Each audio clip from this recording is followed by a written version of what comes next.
Under the border of France and Switzerland, CERN built a machine, and inside it, they are making something that shouldn't exist. You might have heard of it on the news. It's a new particle that holds all the physical world together, but none of that ever explained why they had to cool that ring colder than deep space, and why the whole thing has to land on one very specific number. You've been told this is a science project. Well, it never was just a science project. Today, what we're gonna do is walk through what CERN actually built to make sure that it aligns with what your body is already doing. And by the end of this video, you are going to understand the number 6, the wall that is standing at the number 12. You'll see what I'm talking about here soon, and what it actually takes to truly ascend. So let's look at the physical footprint of the Large Hadron Collider. It's a ring measuring 27 kilometers in circumference. It sits buried 100 meters under the ground beneath the European soil. And inside that massive concrete tunnel sits 1,232 superconducting dipole magnets. These are not standard magnets. These are industrial titans. They weigh 35 tons each. Their sole purpose is to guide beams of protons traveling at 99.9% of the speed of light.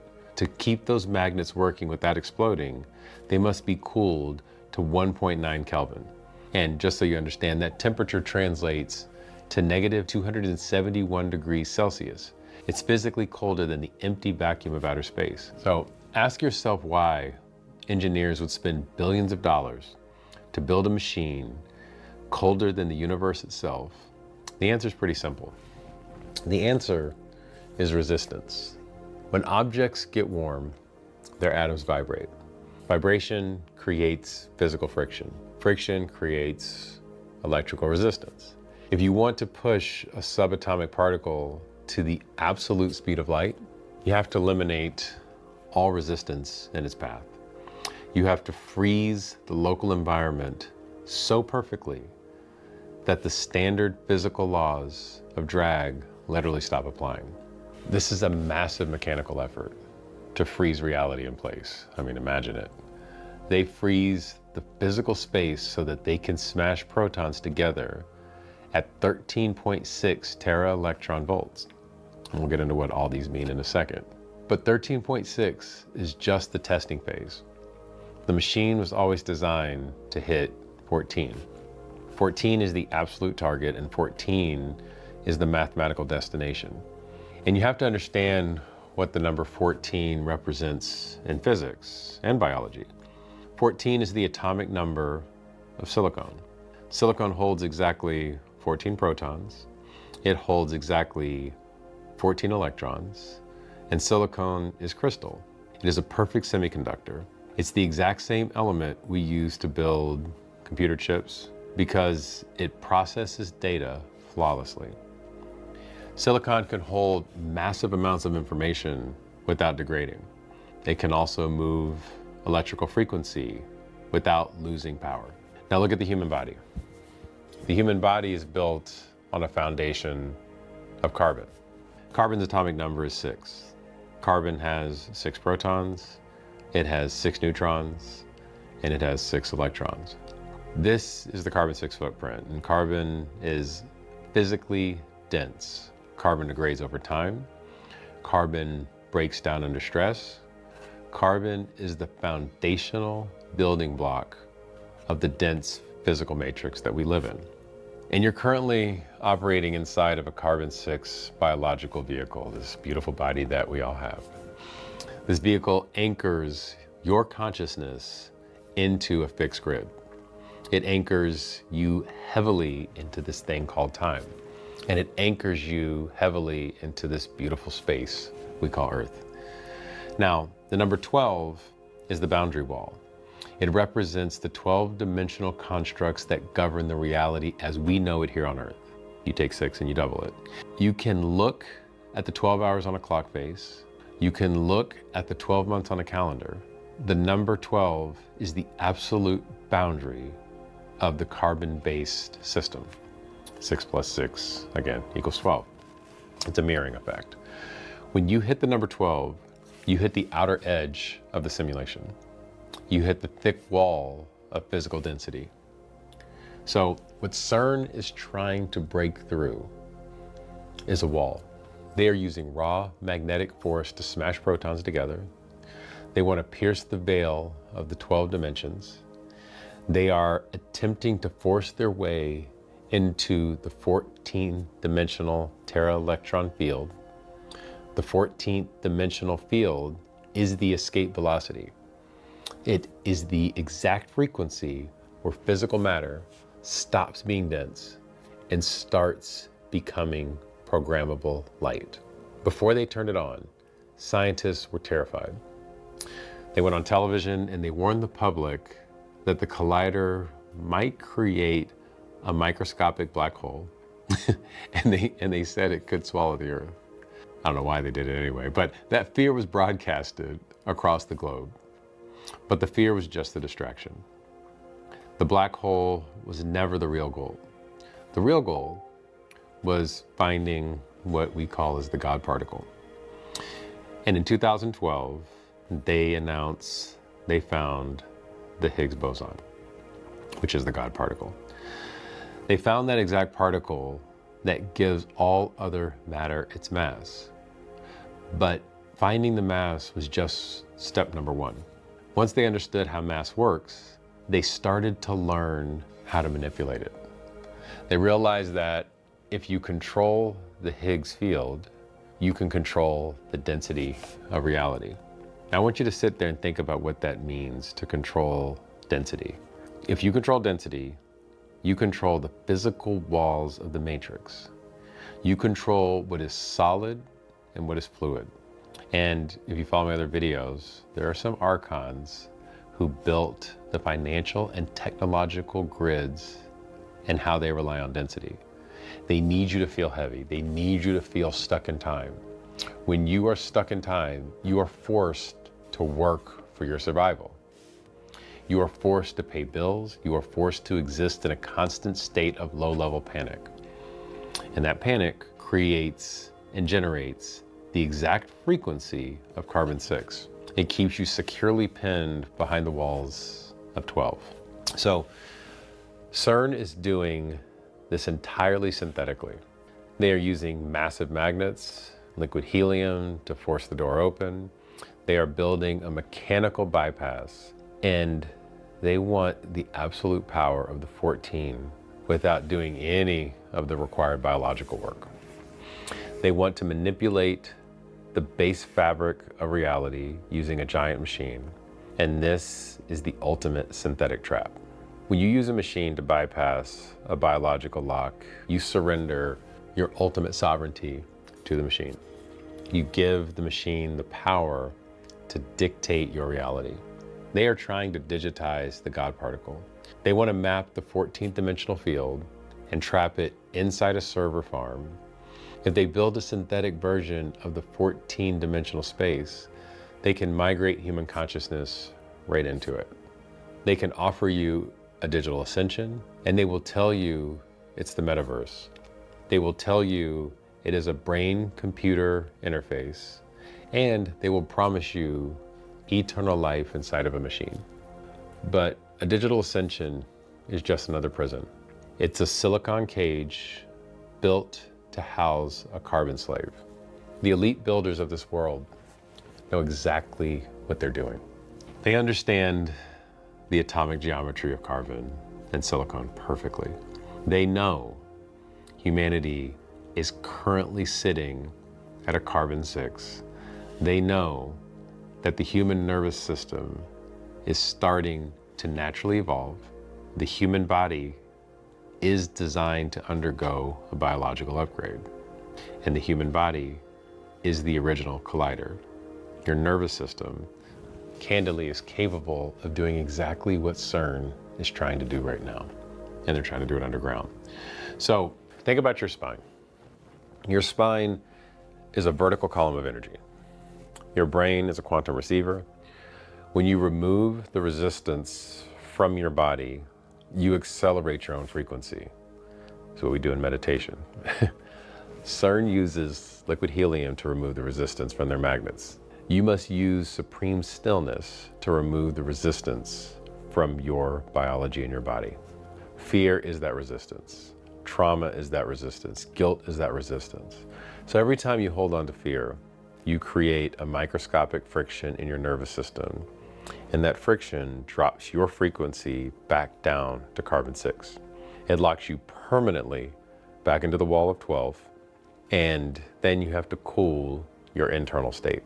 You have to find the absolute 0 point inside your own mind.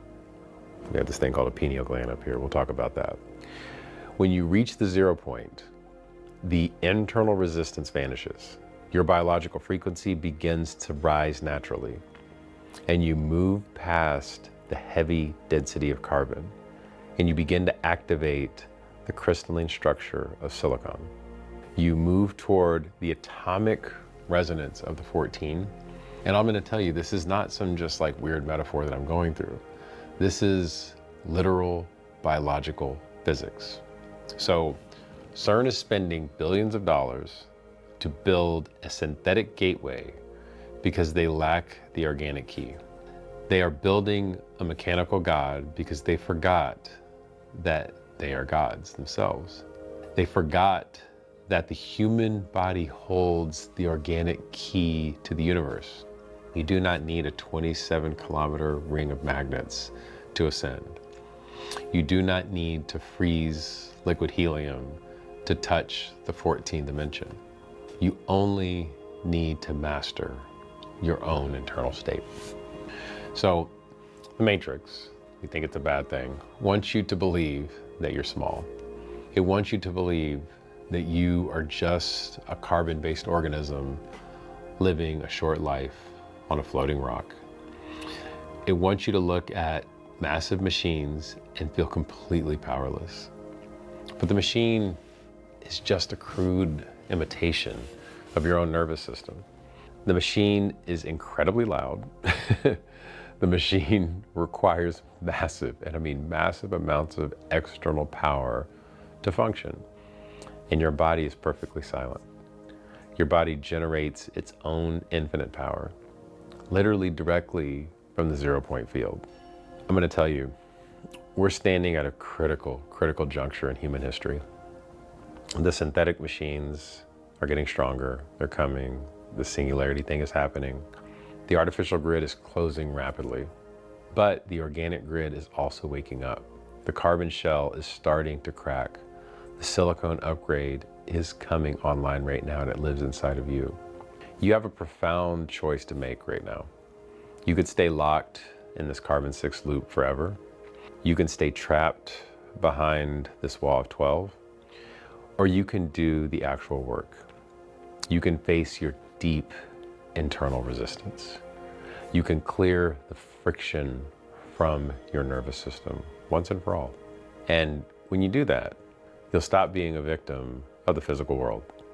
You'll become the active architect of it, and you'll reach the frequency of 14. You'll unlock the Terra electron field inside your own body, and you'll start to realize that you were the ultimate technology all along. And this is the true meaning of ascension. It's not about leaving the physical body. It's about upgrading the body so that it can hold the pure frequency of the heaven that lives inside of you.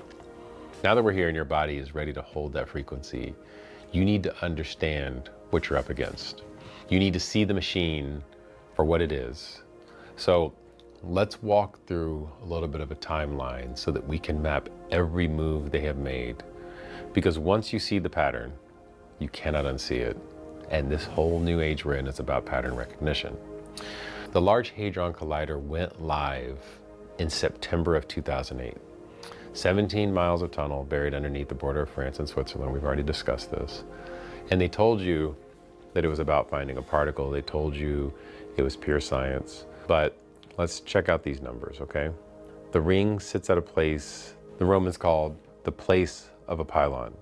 That is the destroyer named in the book they told you to fear. They did not choose that ground by accident. Nothing at this level is an accident at all.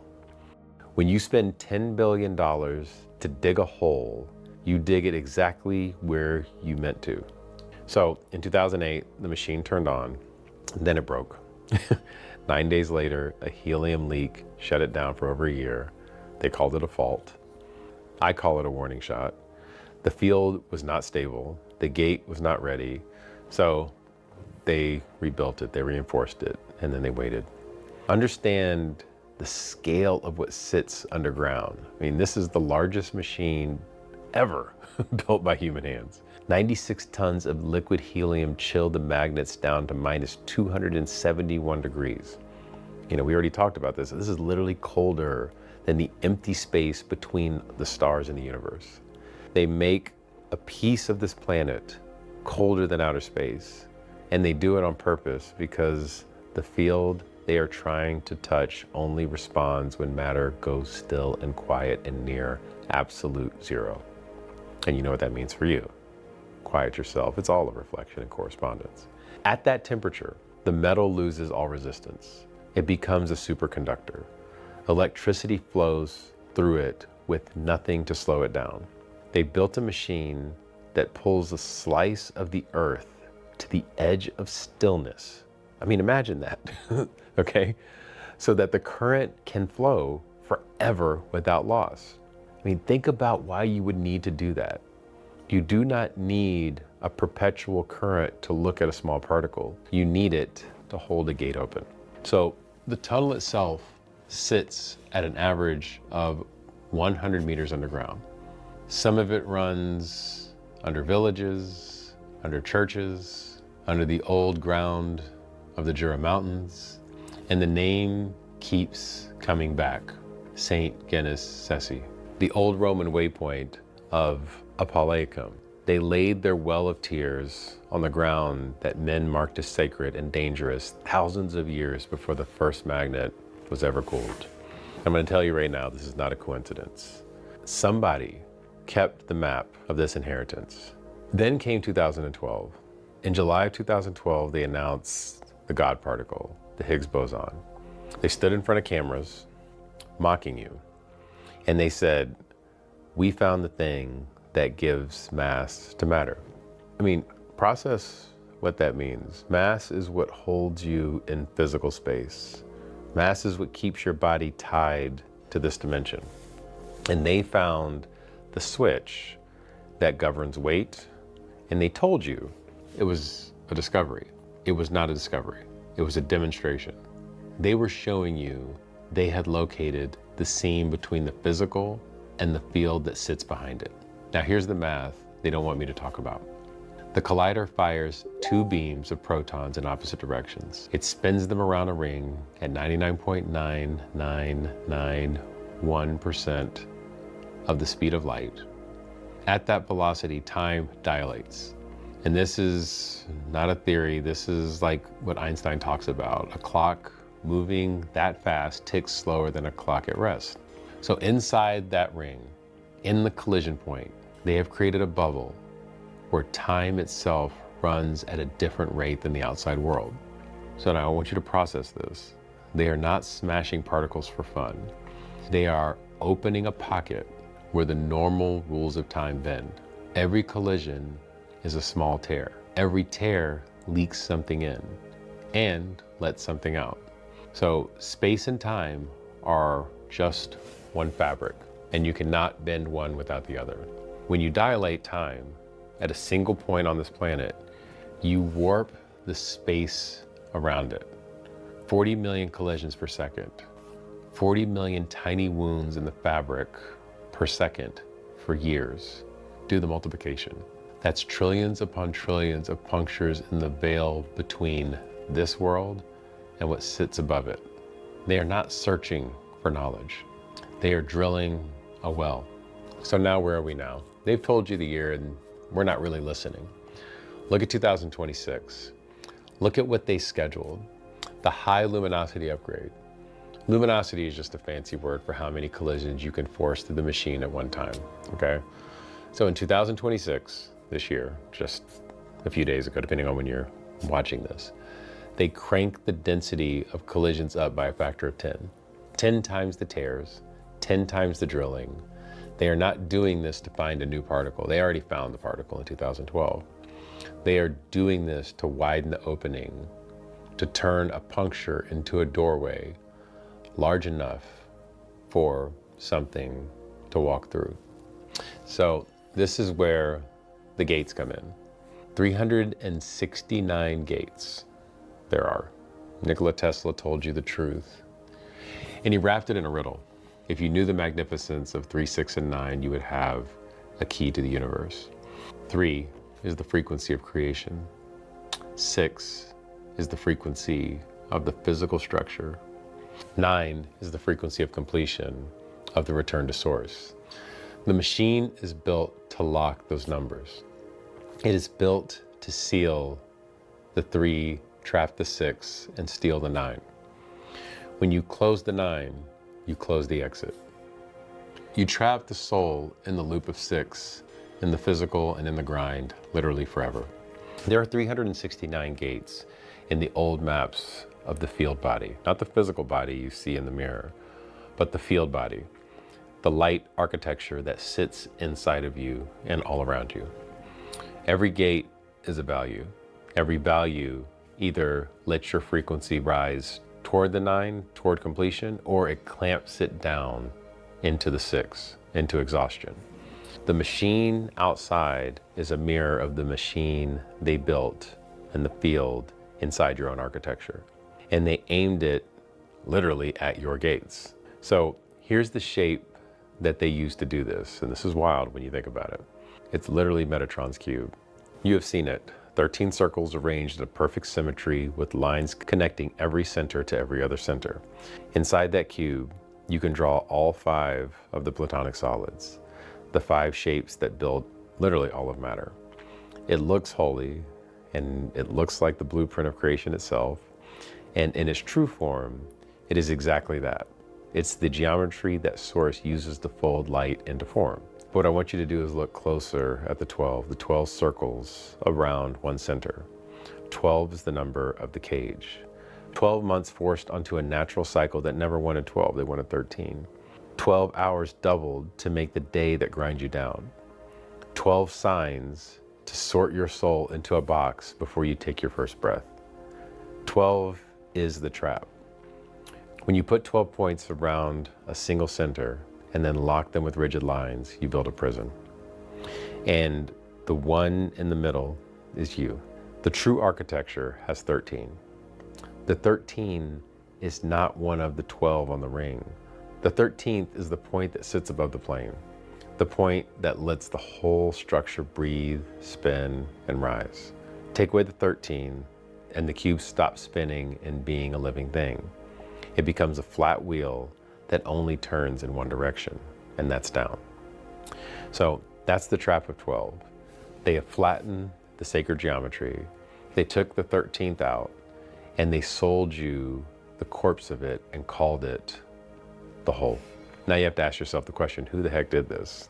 And this is the part that they buried the deepest. The old texts, the ones the church spent centuries burning, they named it plainly, the demiurge, the false builder, a being that woke up inside of creation, looked around, and declared himself the only God because he could not see above his own ceiling. And under him, a team of archons, the rulers, not devils with horns, but true administrators, middle managers, very smart, that live inside of the stolen system. They did not create sacred geometry. They couldn't. They lacked the spark that creates. So they did the only thing a parasite can do. They hijacked the architecture that was already here. They found Metatron's cube, the living engine of creation, and they clamped it. They pulled the 13, they locked the 9, and they turned a machine that was built to raise you up into a machine that is built to drain you. And what do they drain? And this is what they don't teach in any school or church. They feed on your exhaustion. When you're afraid, your body dumps a specific chemistry into the blood and into the field. When you're ashamed, when you're angry, When you're tired down to the bone, your nervous system emits a low frequency signal, and that low signal is food that the archons feed on. They don't eat bread, they eat the frequency that comes off of a broken human. And this is why the whole system is tuned to keep you tired. The debt, the noise, the endless scrolling, the manufactured fear, it's not incompetence. It's a feeding schedule. They keep you at this core of 6 and the grind, because the grind is the harvest. Every exhausted day you live is a meal on their table. And that's the trap we live in. That's the machine, inside and out. Now I'm gonna show you a key, because they made one mistake. They built a lock, but they could not build a lock that a human could not open from the inside. So the key was never taken from you. This is the good news. It was only hidden, and I'm about to hand this key back to you. The key is not a machine. The key is not a technology you can buy. The key is a text older than the trap. And older still is the thing that it points to. It's called the Pistis Sophia, faith wisdom. It is one of those Nag Hammadi documents, and the church left it out of your book for a very specific reason. Inside it is a map. A woman of light, Sophia, falls out of the fullness above, gets trapped in lower matter, in chaos, in the exact prison we just described and that we all live in. And to climb back out, she doesn't fight. She does not build a bigger machine. She performs 13 repentances. 13, and here we are again, right?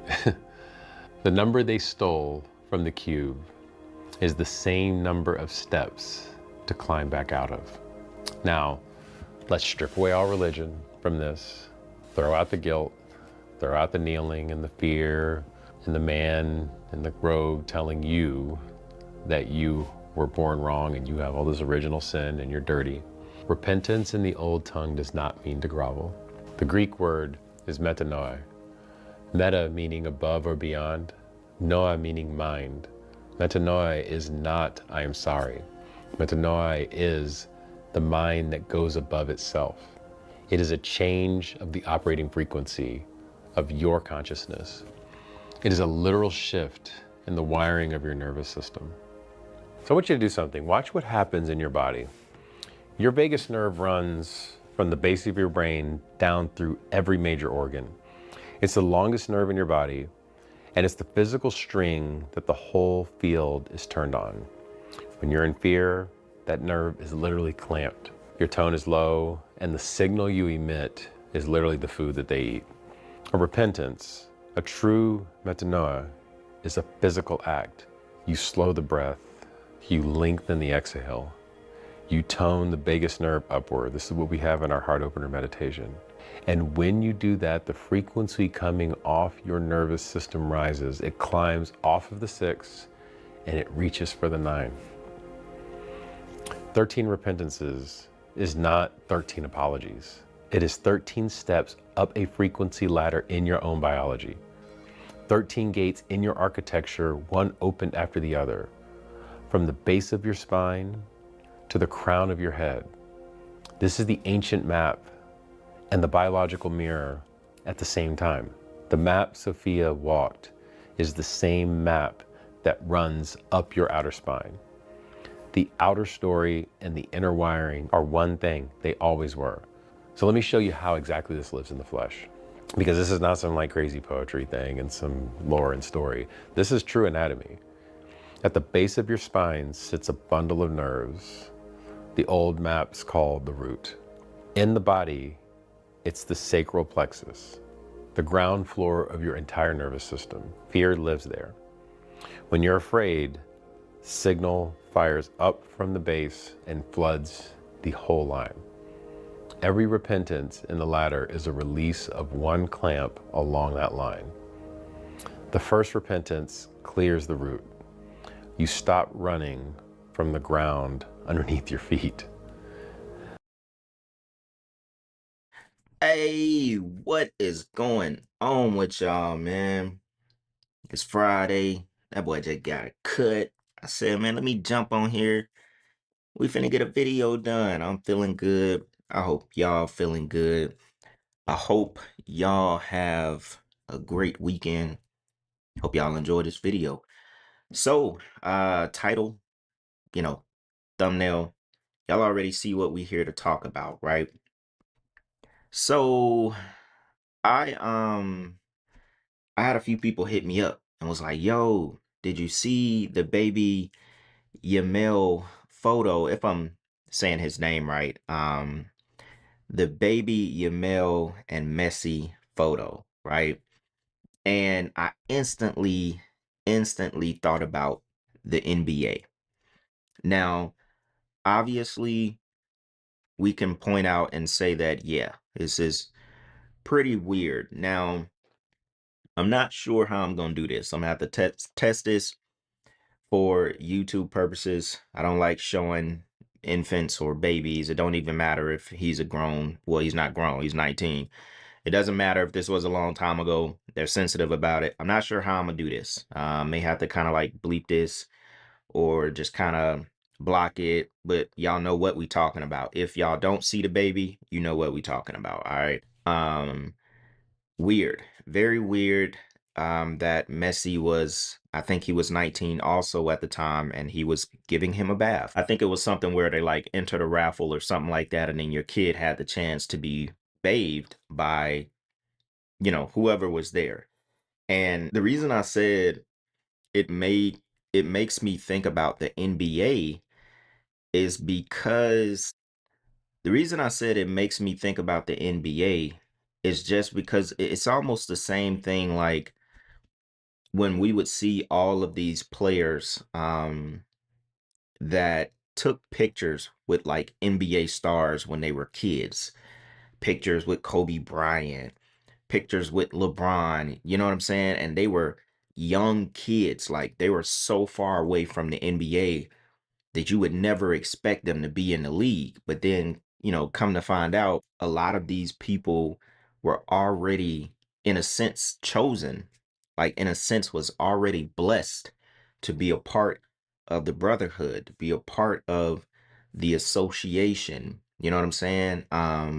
That's what it made me think of because we've seen just too many examples in the NBA and it starts to not be, it's not a coincidence because a lot of these players, they didn't have fathers who played in the NBA. They didn't have moms that were coaches. Like some of these people were just, you know what I'm saying? They were just in a sense regular kids, but at the same time, not regular kids, if you know what I'm saying. And that's what this remind me. It remind me of that almost in a sense like, he might have been, that might have been his blessing as a child that he was going to end up right here facing Messi, basically the guy who bathed him when he was a kid and he was 19 years old. And also Yamal being 19 years old. It's just insane. This is not just by chance. He was 5 months old. According to the Yahoo Sports article, he was 5 months old, y'all.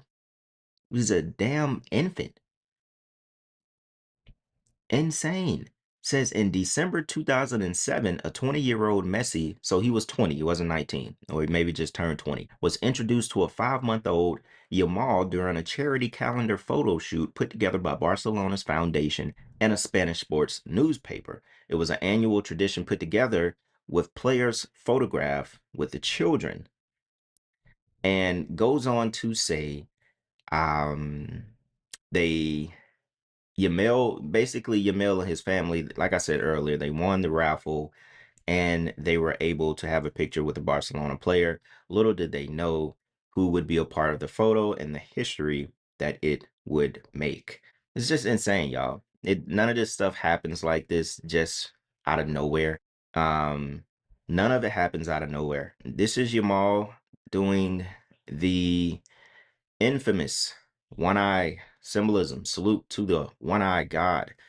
They don't escape. They don't escape, y'all. And I think this was his renewal for his contract until 2031.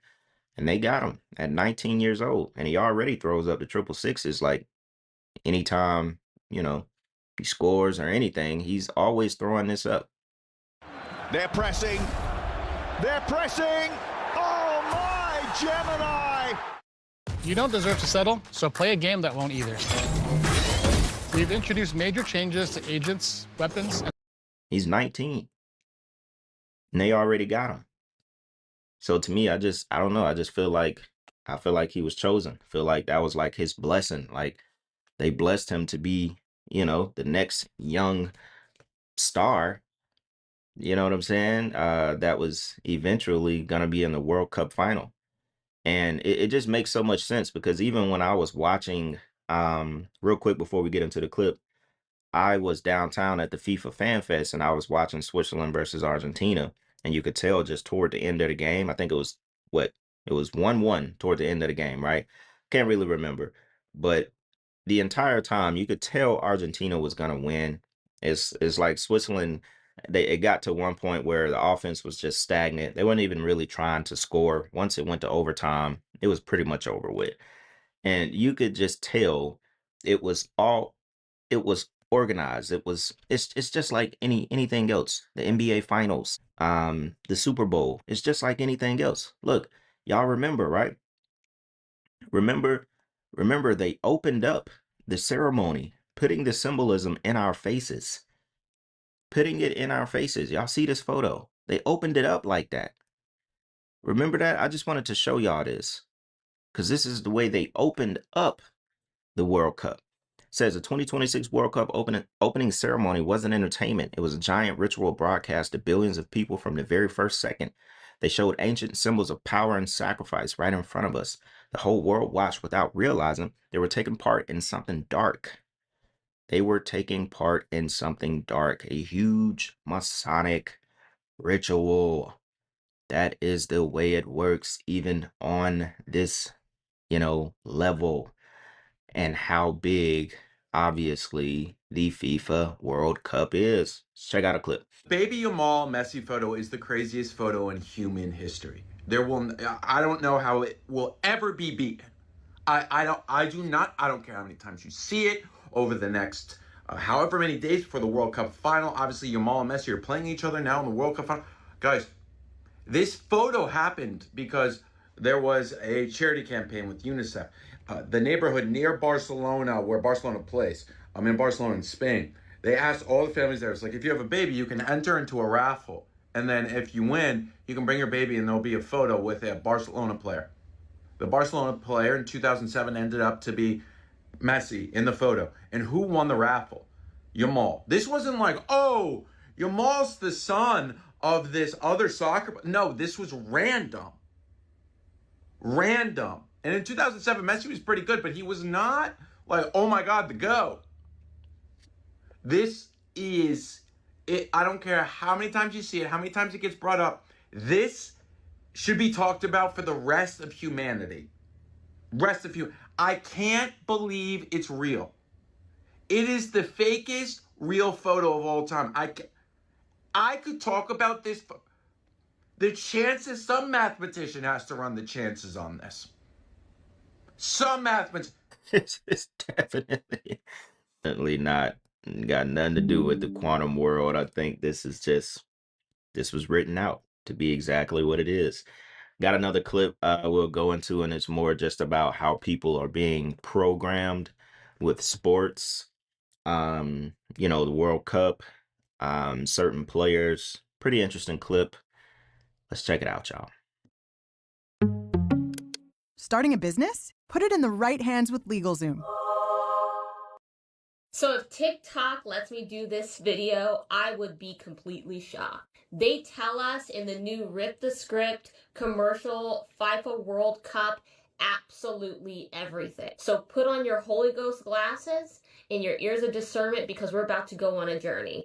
So soccer is, somebody asked me about soccer before and I didn't really know much about soccer, and then God just kind of threw me in the deep end with this. And so their God is the God of Achilles. That's why the ball is getting hit with the foot.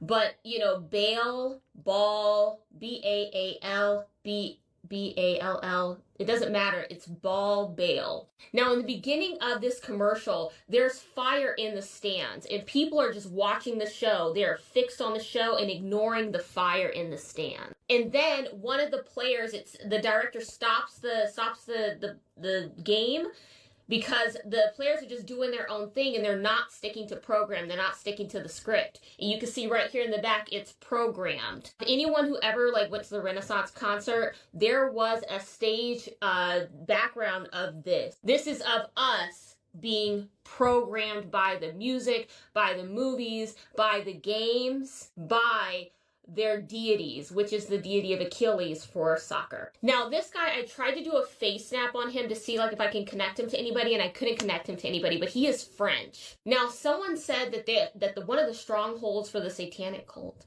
is in Paris, France, and so he's behind the scenes. He's like, no, he's angry because nothing's going the way that he said that he wanted it to go. Now, you have all these famous people that are just popping up on the screen. You have Kim Kardashian, Travis Scott, LeBron James, and also Cristiano Ronaldo. Now, this is about Cristiano. I think I'm saying it properly.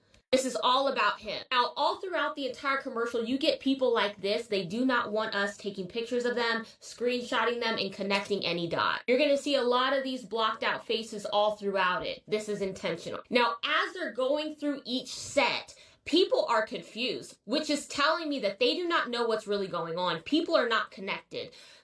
Everyone within their section, some people know things, but they don't know what's happening over here. They don't know what's happening over there. Because then you see Kim going oh, what's going on over there? What's happening over here? No one is really connected. The spirit's connected. The enemy knows what's going on because he's living in the spirit realm and he's using all these people as their puppet to get the main thing taken care of, to program people and make them blind. They're saying that it's in the video games, it's in your TV podcasts and programming. It even dates all the way back to movies. Au revoir, goodbye. It's showing even in our actual movies that we are watching. It is the programming. So the director at this point is pissed because nothing's going how he wants it to go, because it told him what he wants and what they want from him.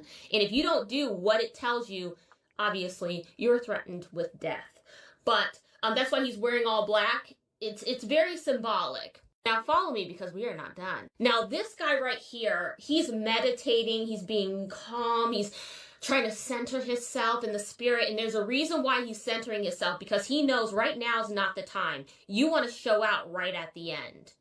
And that's whoever's left with the ball scores that last shot. Now, I can't even believe that they're giving all this information, but there is a script that they are giving to LeBron James, and Cristiano's right across from him, and it's called The GOAT's Goodbye. And it says right there, Cristiano Ronaldo, and it says LeBron James on the other side. Now, obviously, the goat is symbolic. The goat is a sign of Baphomet. Side note, there is a story in Leviticus regarding scapegoat. And this is where goats kind of come from, the evil term of goat. They allowed the spirit to flee. They got a goat and then put it on the spirit in that goat, and it was able to leave with whatever that sin was. But back to it. So LeBron is here, and remember there is a photo of him, and there's this real decrepit guy kind of looking at him all crazy on the sidelines. That was definitely intentional. His contract's coming up. And just like Tom Brady, remember, he ended up signing a new contract and now he's in Vegas, another hub for the enemy. They're going to renew a contract. So he's passing it back and forth between him and Cristiano. But remember also in Jay-Z's lyrics on God Did, he mentions Bron's a rock boy as well, under the Rock Nation as well. Now, Now, the crazy thing is, there is, and I think I saw someone comment on it, you have the show Love Island, super viral, just rolled off the NBA Finals, World Cup. The NBA is not even finishing the schedule until LeBron makes his decision on where he's gonna play. The food stuff.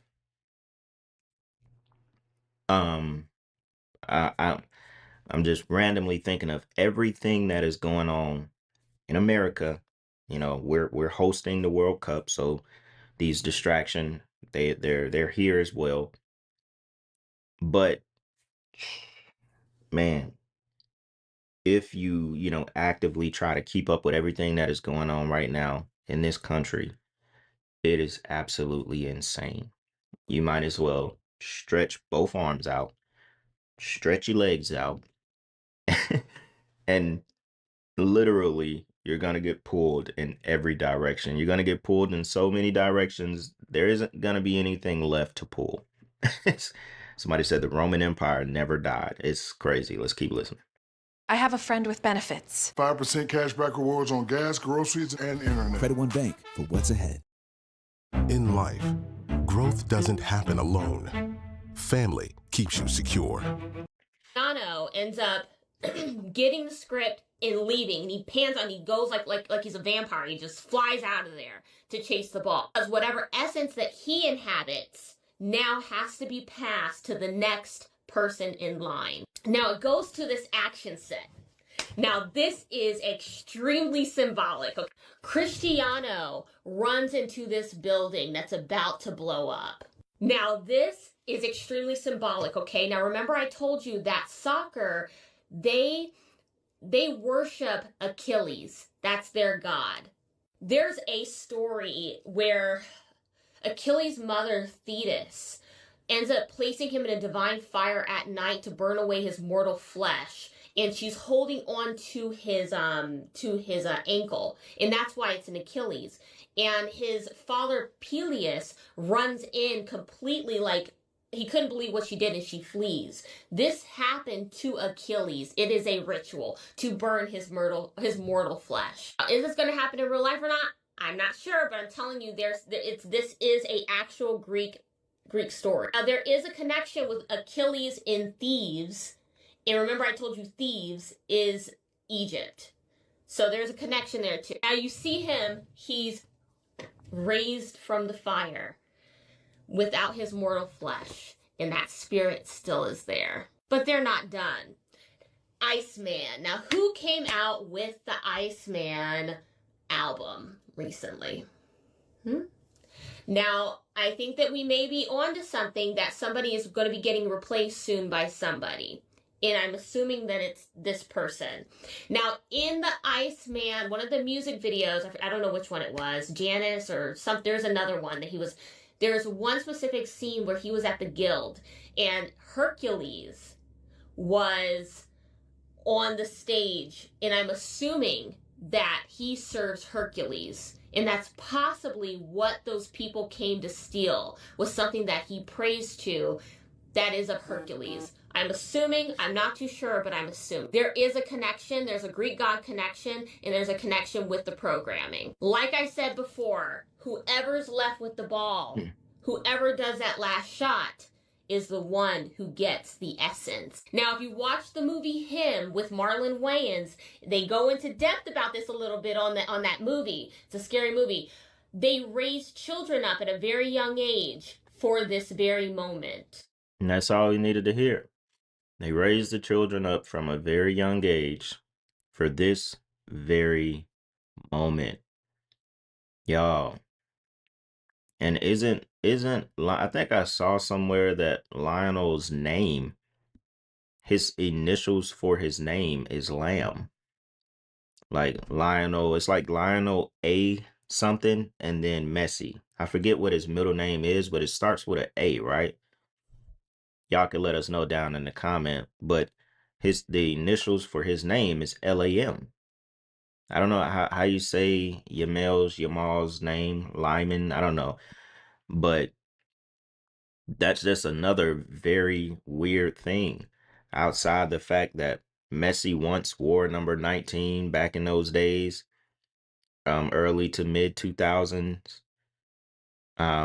Old dude Yamal wears 19 now. He's 19 years old, plays on the 19th of Sunday, the same day they love to sacrifice. You know, it is actually insane, y'all. They definitely cooked with the script, y'all. Somebody said this is exactly the plot of Him. It's a play-by-play. Insane. Somebody said Ronaldo lost. Yeah, of course, Ronaldo lost back on the 6th.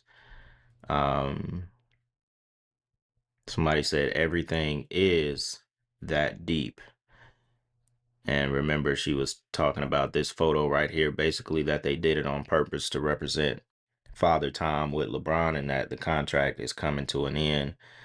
Once again, this is the photo right here that they basically opened up. It said, there you go, literally a few minutes until the World Cup opening ceremony. They showed you. They showed you what type of time they was on. And this is it, y'all. What's that old song? This is America.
Not everyone's gonna get it, but we don't make cards for everyone.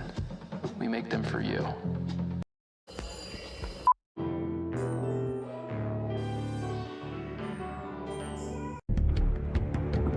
Please don't use new troops on this map. Please don't use new troops as a spawn on this map, please. Thank you. Thank you so much. Please, nobody use new troops, please.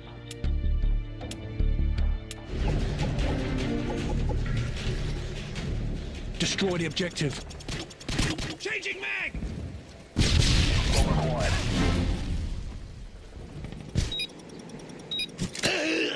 Good job. Get ready for the next round. This is your last warning. If you use a freaking noob tube one more time, I will report your account and I will call Microsoft and get you banned from the game. Destroy. Your dad works for Microsoft? You know, this map reminds me of the village I visited when I was a kid. What? Reminds you of the what? Can you say that again without your list? I said this map reminds me of the village that I visited as a kid.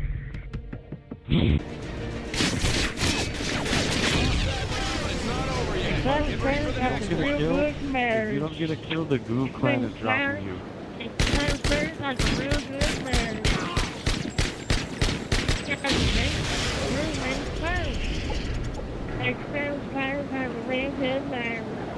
Search and... The bomb has been planted.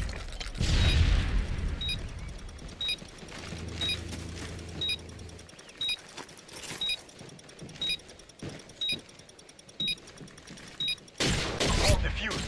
Oh my god, get ninja defused. Good job, team. God, ninja Get ready for the defused. next Oh round. my gosh.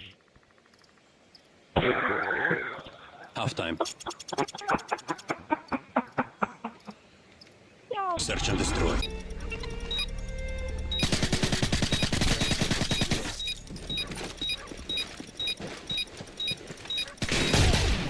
Good job, team. Oh my bad, god, guys. what a clutch. It's not a clutch, dude. There's two people alive.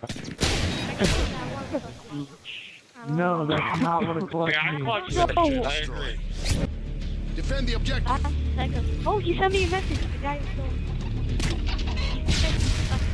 Toccando jam. UAV is up.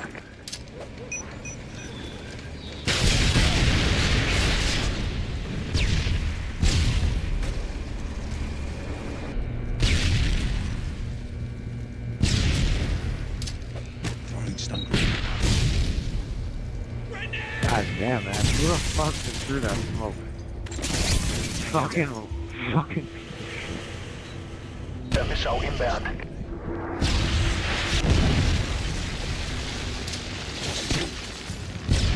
Care package on the way.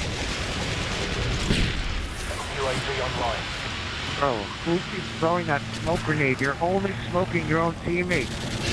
That's it, bro. You're only providing cover for that. You're smoking your own teammates and providing cover for the enemy. You fucking stupid piece of shit.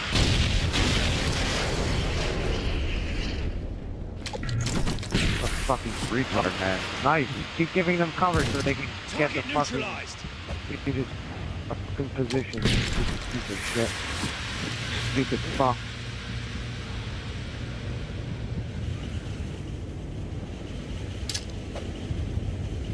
Fucking retard doesn't know how to fucking... How are you doing it to troll, but you don't know how to use a smoke grenade, you fucking retard. You need to throw it more than 2 feet in front of you, bro.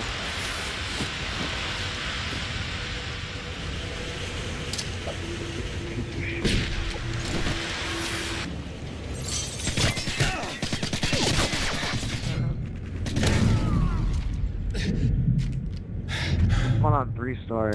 I'm like, I get it, this fucking retard is not smoking me. Stupid piece of shit.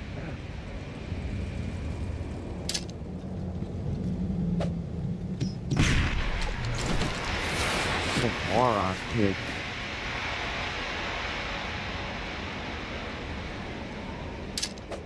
You're fucking getting muted, kid. You're getting profile muted. Fucking troll, rat, kill yourself.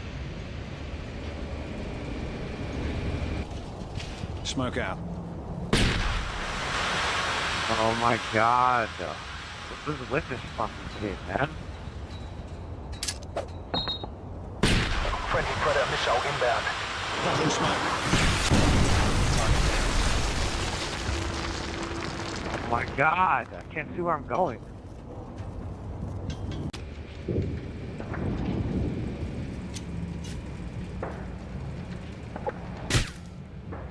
God damn it!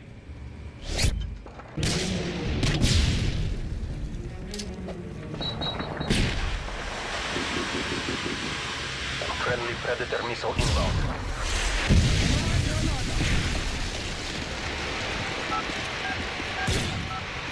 The bomb has been planted.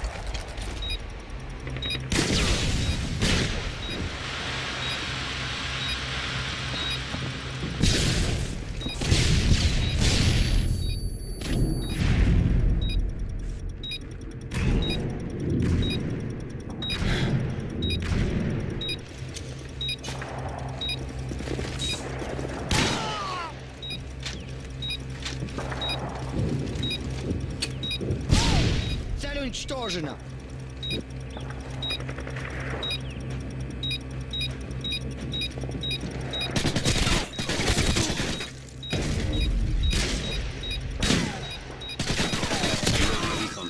UAV recon is standing by. Good job, team. Get ready for the next round.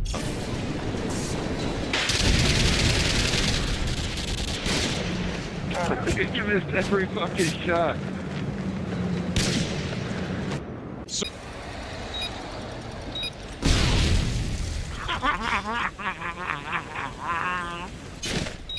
You thought he was getting away from something.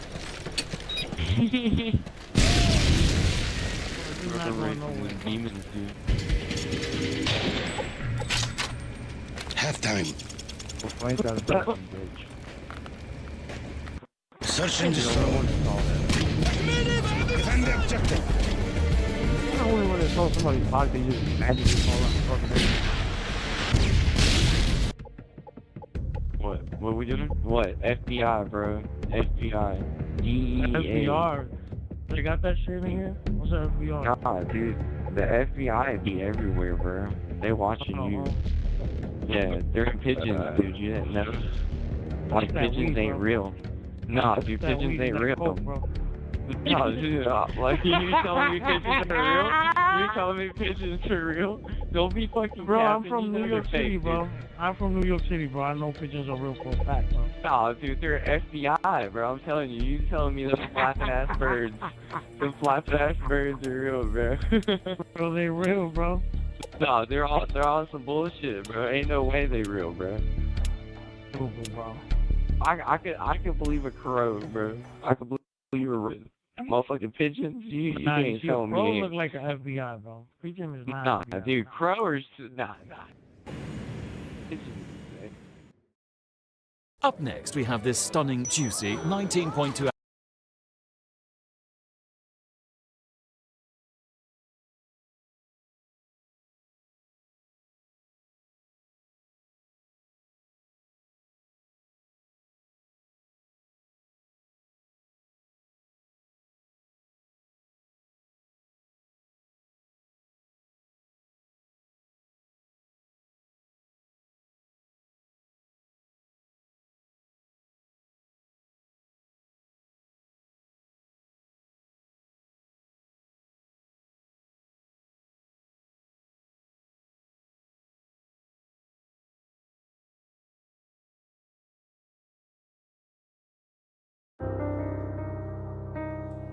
Church.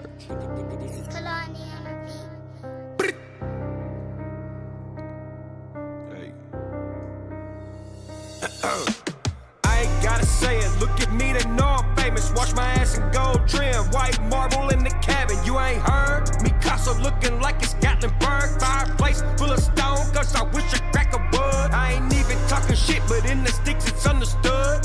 Roots run deep, still standing where I stood. I'm a Nashville, Tennessee, and mud caked on Europe.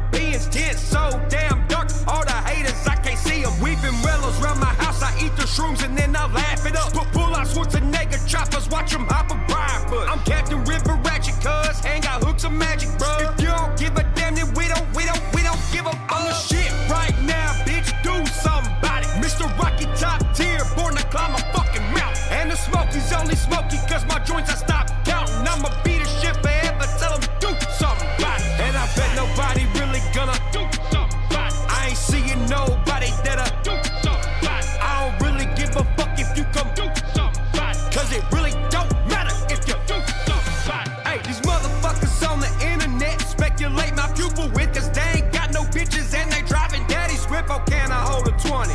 If not, they'll try to steal them. Mama didn't even try. Fuck a country song, nigga. And if cancer was a gun, give me that, I'll pull the trigger. Now Millie bouncing up my brain cause my brain waves are bigger. Superstar chewing tobacco, spit the most big dipper. All these rappers are my sons, I hope they shining blind million. I'm the shit right now, bitch, do something about it. Mr. Rocky top tier, born to climb a fucking mountain. And the smoky's only smoky cause my joints I stopped counting. I'ma be the shit forever, tell them do something about it. And I bet nobody really gonna do something about it. I ain't seeing nobody that'll do something about it. I don't really give a fuck if you come do something about it. Cause it really don't matter if you do something about it. I was born in the problem, sissy father, stupid ass mama. High school dropout, out roaming on my own as a lone rider. That's why I'm covered in tats and cussing people when I wanna rub dirt on my scars and never even go to the doctor. A broken heart is damaged, but mine been broken a couple times. Now my shower fits a dozen dimes, a dozen keys to classic rides. I look in the mirror, then give myself a high five and point the Desert Eagle at my reflective side like move, right? I'm the shit right now, bitch, do something about it. Mr. Rocky top tier.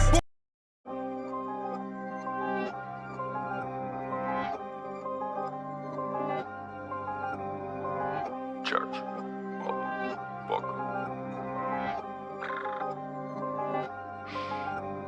Whole city don't really fuck with you tough. I'm the villain and hero at once. I'm a titan, I don't need a check from a thug. Too blessed, so I'm yelling church. Real king of the city is Lito or Buck. Fuck all these hippies, I'm telling what's up. No monopoly on me, these socialists stay dwelling, crying on Najee and jelly as fuck. Nick too red to be scared of a pistol. And you late on that feature for Whizzle. 615, he ain't sharing it neither. No setting on shelves like a bottle that's gone in some minutes. Cash for be ballin', I watch how I spend it. My credit too good, they tryna prevent it. My cash in the wall, the Batman building, no robbing around me, or you gon' miss. You ain't scared, dog, no more them days of Rovie. Bet the red on back my neck that you don't know me. Tennessee OG, got that flow creek. My title got no title, and these roots done grew a whole tree. I'm Bubba the y'all, big 615. Can't beat me or cheat me, got cheat 'em in lines. One lane roads made a go to my pre-bill and I pre-boast my own headline. Leaving the seat for the next in line. Camouflage jacket, majestic with pines. Stay in denial, rejecting the signs. Cause I'm the leader and you been behind. Tell up 615. Cause I think it's that's for God. Yeah. Tell them 615. Cause I think it's that's for God. Tables are turning, that shit ain't from Cliffy. Your storyline bullshit ain't bullshit that missed me. Your PR team grifty got you looking thrifty. You praising the Lord, now you selling whiskey. When you say the word Bubba, you sound like a sissy. Hate from Nash and struggle to grip it. Pistol ain't got one, I know to grip it. I'm a grim reaper to kill for the Christians. I got the power to make them not listen. And nobody around here gives a fuck. You fake with the prison, got a fake position. You a fake musician, false prophet, walk around with fake visions. I'm roaming round, you a damn patrician. To be on my level, you need my permission. My wingspan big as the hell that you live in. If you know what's up, the gate locked and can't get it. I'm the angel, just look how I glisten. That Gladys Bank malice, that's holy division. You ain't scary, dog, I'm the city's OG. David Crockett get it poppin', Nanny, I can love me. And my soul free, nobody on me. Jason must be Slavic, run to Ford off the whole street. Bow tie, neck red, enemies, all dead. My lane, no tread, sleep on, no bed. Ground level, oh yeah, hellbound. Who said if so? Oh well, tell them 615.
Mike Collins voted against releasing the Epstein files, even after he knew they exploited 14-year-old girls for sex. John Ossoff is going after the powerful and passed a law to stop child sex trafficking.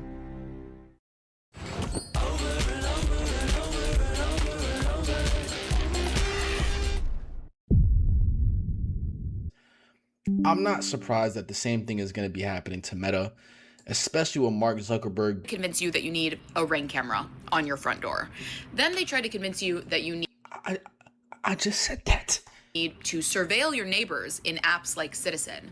Now we've turned to surveillance fashion. Kylie Jenner has been spotted wearing Meta glasses, and it sparked one of the most unsettling conversations I've seen in a while. Who would have thought what looks like a simple pair of glasses could make so many people feel so uncomfortable? Meta glasses are so scary that now I don't trust people with big glasses. It's so crazy that now glasses are making me paranoid. I think it is so strange and dystopian to walk into a place with the Meta glasses, record people, don't tell people that you recorded them, and then post it online. First and foremost, we're not equipped to handle this. Like, we don't need, it's the last thing we need. These wearable cameras have created quite a stir on social media, and for many well-deserved reasons. Maybe it's the unsettling realization that the person looking at you could also be recording you without you ever knowing. If you've got Meta glasses and you don't want people knowing you're recording with this little light right here, I'm about to show you the solution. Yep, here I am, just minding my business at the airport, and this guy starts to talk to me. Didn't know he was recording me. But hear me out. As terrifying as that actually is, I don't think that's what a lot of people are the most scared about. Maybe it's the overall realization that constant surveillance, a camera watching your every move and you may never know, is becoming normal. Meta glasses are a tool being used in order to normalize mass surveillance. I feel like that's why they pay influencers to... Bro, Kylie's Meta glasses try on? Wait, because new Kylie Metas were made to not mess up your makeup. Bro, Kylie Jenner has people in such a chokehold. They have people in such a chokehold that they will do anything to be like Kylie. Basically promote these Meta glasses because they almost have to make it seem like it's our choice to literally have mass surveillance. Either way, Kylie Jenner popping up and promoting the same glasses that many women already have a sense of fear and hatred over might say a lot more about the future of privacy than we realize. The reason that they're paying Kylie Jenner an ungodly amount of money to manufacture consent for Meta glasses is because women don't like them. Women think that they're creepy. They don't like being filmed without their knowledge, and Meta glasses make it very, very easy. And I think the biggest concern with all of this is... And that will always be the biggest agenda in every single thing that we see happen in society. It's always about the normalization of something. The more you see something on social media, it's with intention. When you start seeing Netflix shows talk about a specific topic, they're trying to normalize it. When you see content creators talking about a specific topic, advocating for that topic, they're trying to normalize it. When you have people like Kylie Jenner promoting Meta glasses, they're trying to normalize it, bro. It's just that simple. Is surveillance, the act of constantly being watched, is that becoming normalized, or worse yet, a fashion trend? Alexa Chung has been sharing some outfit photos through her security camera. Undeniably, it's an effective content style, you know, it's very off the cuff, it's candid, she's just leaving the house or returning home. I think we should be paying critical attention to what we are normalizing, because to me, this is surveillance capitalism. This conversation is so much bigger than just Kylie Jenner promoting Meta glasses. So after helping hundreds of people get results just like this, I'm going to be giving you guys access to the entire business system that allows you to make money directly from your phone. And the best part about this is that 90% of the business is already done for you. If it sounds too good to be true, then just click the link down below. See for yourself. There are ordinary people who are making thousands of dollars a day by just implementing the system that we give you. It's 2026, guys. I think that we both already know that starting an automated online business is the best opportunity. Were sealed in envelopes, curtains were drawn before getting dressed. And that's just because privacy gives us something incredibly valuable, and that is freedom. Privacy is not about hiding wrongdoing. It's about protecting human freedom. It's about preserving the ability to think, speak, explore, organize, love, worship, and live without every action being logged into a database somewhere. When people have privacy, they have the freedom. Call me an overthinker. Whenever I go to a hotel, whenever I book an Airbnb, even when I moved into my apartment, I searched the crib for cameras, flashlights in the vents, all the vents, checked behind the smoke detectors, the alarms. I don't like the idea of somebody watching me because I know that type of shit happens. I know that there is somewhere out there that someone recorded me or even you and you don't know about it. For a fact. And I hate the idea of that, bro. I hate it. Freedom to think freely, move freely, and exist without constantly being studied. Once that space starts disappearing, people naturally become easier to watch, to influence, and manage. And think about it. When people become easier to manage, they become a lot more easier to control. Surveillance is an instrument of power wielded by every totalitarian regime that has ever existed. For most of history, the people doing the watching were almost always the people in power. Kings watched their kingdoms and governments watched their citizens. In fact, this relationship between surveillance and power goes back to the very beginning of human civilization. Since the beginning of man, tribes and clans and nations have spied on one another across the valleys, across the oceans, and now across the world. Back in the day, people understood that surveillance had a purpose. It could protect borders and gather intelligence, all while also preventing attacks. But there was one detail to keep in mind. Most people understood this monitoring as something used between governments, maybe during war or just to protect national security. And if there was even the slightest suspicion that security was at risk, spy technology became one of the first tools they used. I learned that a wireless microphone, such as the one placed in the SEAL's hidden cavity, can be smaller than an eraser on a pencil. Everything said in a bugged room can be tape recorded as far as a mile away without using any telltale wires. For the average person, though, this wasn't something they expected to encounter in their everyday life. It was kind of like this unspoken agreement. Keep us safe against foreign threats, but keep us out of it. Because surveillance was mostly used in situations where authorities believed there was something at stake. He revealed his suspicions and recommended that the security file be desensitized. Recommendation granted.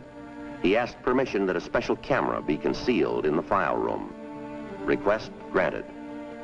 Okay, Harry. This will pick up anyone sitting at the table. Decisions like these weren't unusual when national security was believed to be on the line. It was a form of invasion most people were okay with.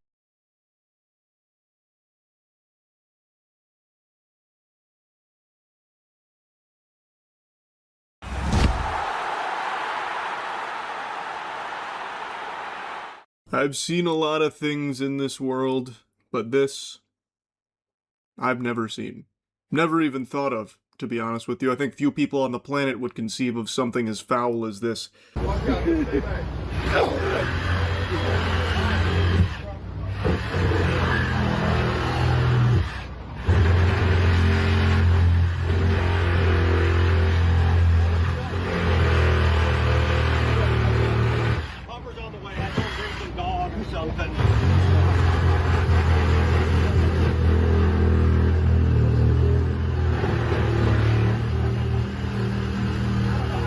Yeah, those are firefighters cutting open, carving up a fucking porta potty shitter like it's a Thanksgiving turkey. And they're not doing it just for fun or because someone dropped their phone in there or something like that. Because a human being is stuck inside of that right there. Inside the actual stew of the porta potty, the guts. That is baffling to me. Because not even animals get stranded in there. Rats know to stay away from that shit. And yet somehow this man is now trapped in there. As Kevin Garnett says, anything is possible! I was stunned when I saw this. And there has to be such a crazy story behind how he ended up there. Like, initially I thought maybe he was being chased by some villains, some bad guys, so he had to take cover and hide. And I promise you, nobody's checking inside of a porta potty, like inside of the tank of a porta potty, the receptacle. And the most upsetting part that'll keep you up at night is this mystery will forever remain unsolved. So the lore leading up to it, the porta potty supplier said a driver with the company arrived to collect it from a World Cup watch party. When he knocked on the door, a voice called out that it was occupied. He explained that he had 10 minutes before he would need to exit, and when the driver came back, he hadn't done so and indicated he would not be coming out. The man inside said he was not going to get out. Luckily, a police officer on a motorcycle went by. Driver waved him down. Cop walked up to the door and asked the man to exit the toilet. The man replied he could not reach the door and couldn't get out of the toilet. Now, through this, there's some breadcrumbs we can follow and have at least a guess as to what maybe happened here. I'm gonna recreate the crime scene here. We're gonna work with my little game theory. So this is a World Cup watch party. Let's assume he's been drinking. So he excuses himself to the portaloo here. He tips his fedora to everyone else at the watch party, goes and does his business, and he's spending quite a bit of time in there. Then the porta potty collector comes up, knocks on the door, and frightens him. So he thinks like, oh no, there's evil afoot. There's someone trying to break in. So he's saying like, no, I'm not coming out. But then the porta potty collector says, look, man, you have like 10 minutes. I'll be back. You got to be done by then.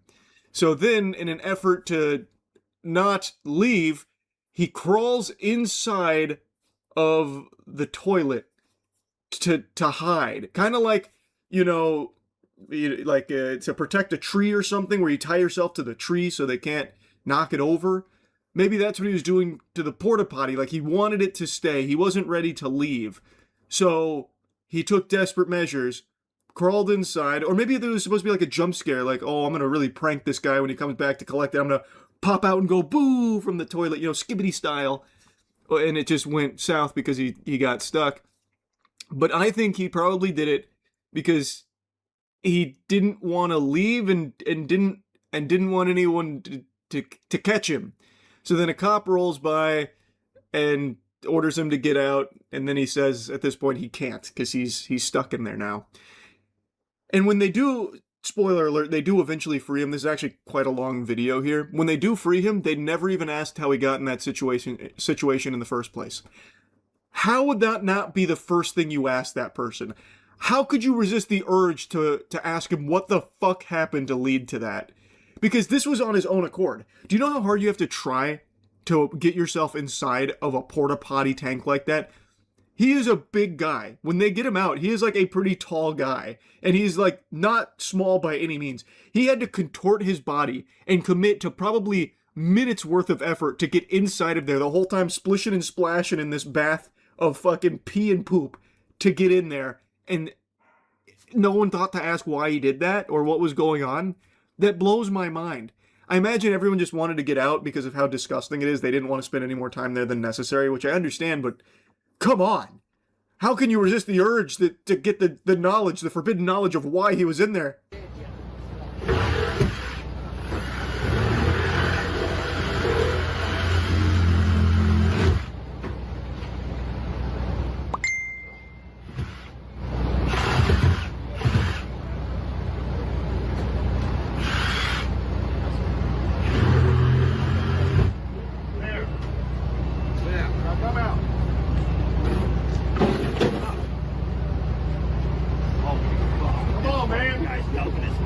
I know. Come on, get on out of there. There you go. So they finish opening up like a mouth on the toilet there, like a a little door there, a tiny passage, and you can see him like sticking his arm out. That is some haunted shit. And the firefighters. Just clean it up like you were before. No, other way. Push it the other way. Other way. There you go. They keep trying to coach him out here, and every time you can see him start moving, that actually looks like a SCP type shit. Like some kind of fucking haunted porta potty type thing. Like you go in there to use it, and then all of a sudden these arms come out and start grabbing you and shaking you with your butt cheeks in there and whatever. I just don't understand, man. How did this happen, and why didn't they ask? Like, come on, I have to know. I have to know.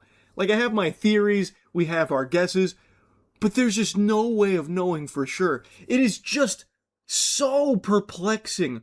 Why would someone do that? Why? Like, I don't care how disgusting you are as a person. This is a level that is just so inherently baked into human DNA that you don't go. Like, genuinely, animals don't do that. Animals don't go into porta potty like tanks like that. And if they do, it's by accident, and they're probably pissed about it. And they probably die in there. Like, it's just... How did it happen? Because this had to be on purpose. Obviously, this isn't an accident. He is a big guy. He didn't all of a sudden just sit down to take a shit and then just like fall in like, whoa! Like that, he didn't slide in there and get stuck by accident. And I don't think this was some kind of magical event where the toilet was blessed by some kind of fairy that had it like stretch all of a sudden and swallow this guy. Like, I don't think it's under a spell. So like, he did this himself. I don't think there was like a separate party that came in and like forced him in there, like an accordion style, like pushing him down. That would have been extraordinarily difficult, and especially considering the other information we have from when he wasn't stranded in there. He was in there on his own accord. At least that's how it sounds. And then he never made a mention that someone had like ganked him and forced him into the porta potty like that, which I'm assuming if this was like an attack that led to this, he would have mentioned. It's just, how did it happen, brother? Please tell me. Wow. As I was editing this and about to render, Patriot Portable Restrooms came forward to explain what happened here, as well as giving like some bonus footage of the man in the porta potty. Everybody, here to set the story straight for what happened on July 14th, 2026. My name is Chip Counterman. I'm a partner with Patriot Portable Restrooms here in Kansas City. The lid was closed, no one was in the restroom. It kind of startled them. All of a sudden, a head popped out of the toilet and he said, "I'm in here." Fire department came after that and tried to instruct the man to exit the toilet, and the man would not do it. They asked him why he went in, and he told them he was retrieving a Mountain Dew bottle that he dropped in from the night before. So that put him inside of the tank for about 8 hours, if all of that was true. The footage of his head sticking out of the toilet bowl there, chills. Actual chills. So, apparently, the story about, like, the guy coming to the porta potties and then the motorcycle and all that, that has been confirmed here through this. And apparently someone did ask him what happened. I don't know why none of the articles I read reported on this, but according to the Patriot Restroom Chip, he said, the guy apparently said that he went in there to reclaim a Mountain Dew bottle that was lost prior, which, if assuming the timeline is accurate, means he was in there for 8 hours? I don't buy that. I don't think there's any world he was actually trapped in there for 8 hours. He would be panicking and desperate to get out, not nonchalant telling the porta potty guy, like, "I'm in here. Nope. Occupied. Sorry. Not vacant." Like, he would be begging and screaming for someone to get him out. Because 8 hours in there, like, he's actually going to be taking, like, real damage. So I think probably what happened is, assuming the Mountain Dew bottle is correct, he lost his Mountain Dew bottle in there prior, like the evening prior, and then the next morning he's like, "Damn, I really want that Mountain Dew bottle back." So then he went back to the porta potty to fish around for it, and then fell in. So I don't think he was there for 8 hours, but I also just don't know how he fell in. Again, I don't think that can possibly be accidental. He is a very, like, not small guy, and there is not a whole lot of room in those porta potties. So like maybe if he found the Mountain Dew bottle floating in the very back, maybe he could like stretch far enough and start like climbing in to reach it and then maybe fall in. But even then I find that hard to believe. But yeah, that's apparently the story as Patriot Portable Restroom tells it.